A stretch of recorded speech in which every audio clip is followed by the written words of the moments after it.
നഗരം കീഴടക്കി പുലികൾ.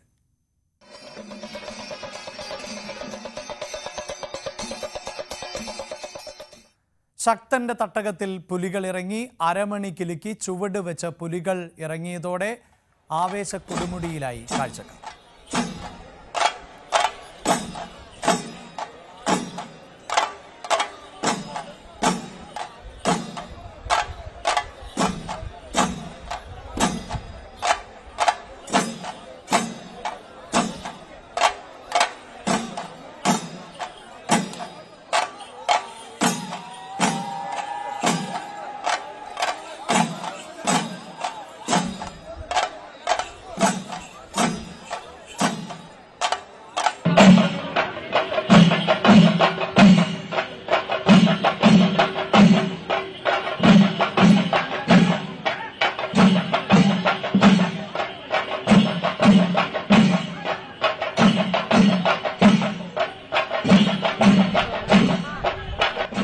തൃശ്ശൂരിന്റെ കെട്ടിയോള് പൊളിച്ചൂട്ട അങ്ങനെ മാത്രമേ പറയാൻ സാധിക്കുള്ളൂ. അത്രമാത്രം ഗംഭീരമായി കഴിഞ്ഞ വർഷത്തേക്കാൾ മനോഹരമായ ഒരു പുലിക്കളി എന്ന് തന്നെ പറയാം.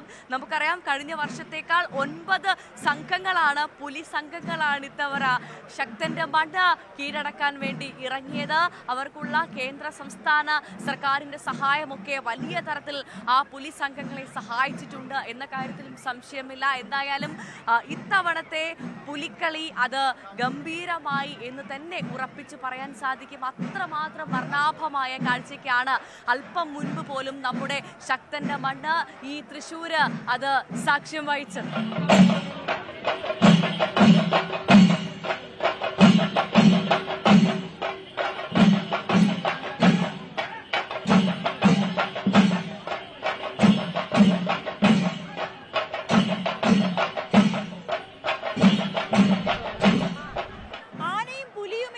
തൃശ്ശൂർക്കാർക്ക് എന്താഘോഷമല്ലേ! ഇത്തവണയും വർണ്ണ പകിട്ടോടുകൂടിയാണ് പുലിക്കളി നഗരത്തിൽ ഇറങ്ങിയത്. ആവേശത്തിനും ആഘോഷത്തിനും ഒട്ടും മുടക്കം വന്നില്ല. ഇവിടെ എത്തുന്നവർക്ക് വലിയ കാഴ്ച തന്നെയാണ്, കാഴ്ചയുടെ വർണ്ണാഭം തന്നെയാണ് ഇവിടെ ഒരുക്കിയിരുന്നത്. തുടക്കം മുതൽ തന്നെ, വൈകുന്നേരം മുതൽ തന്നെ ഇത് ഒരുങ്ങുന്നതിന് മുൻപ്, പുലികൾ നിരത്തിൽ ഇറങ്ങുന്നതിന് മുൻപ് തന്നെ വലിയ ജനസാഗരമായിരുന്നു തൃശ്ശൂർ നഗരം.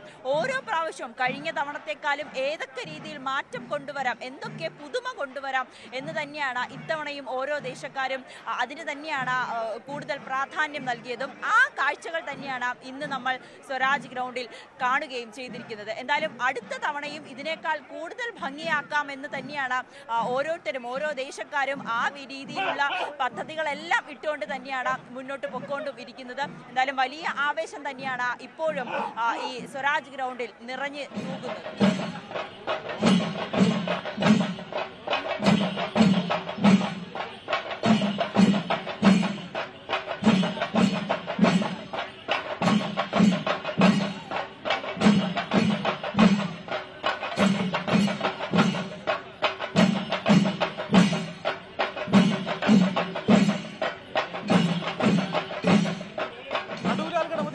ആദ്യം നാളികേരമുടച്ച ശങ്കരംകുളങ്ങര ദേശം മുതൽ അവസാനം നാളികേരമുടച്ച നടുവിലാൽ ദേശം വരെ പുലികളി ഗംഭീരമാക്കാൻ പരസ്പരം മത്സരിച്ചപ്പോൾ ഇക്കൊല്ലത്തെ പുലികളി ആവേശോജ്വലമായി. തൃശ്ശൂരുകാരുടെ കാത്തിരിപ്പ് ഇവിടെ തുടങ്ങുകയാണ് അടുത്ത വർഷത്തെ പുലിക്കളിക്കായി. അഖിൽ ഓട്ടുപാറയ്ക്കും KP ധനേഷിനും വിനോദ് കുമാറിനും ഭവ്യ പാർവതിക്കും നവമി ദിനേശിനുമൊപ്പം CV അനുമോദ്, ന്യൂസ് 18.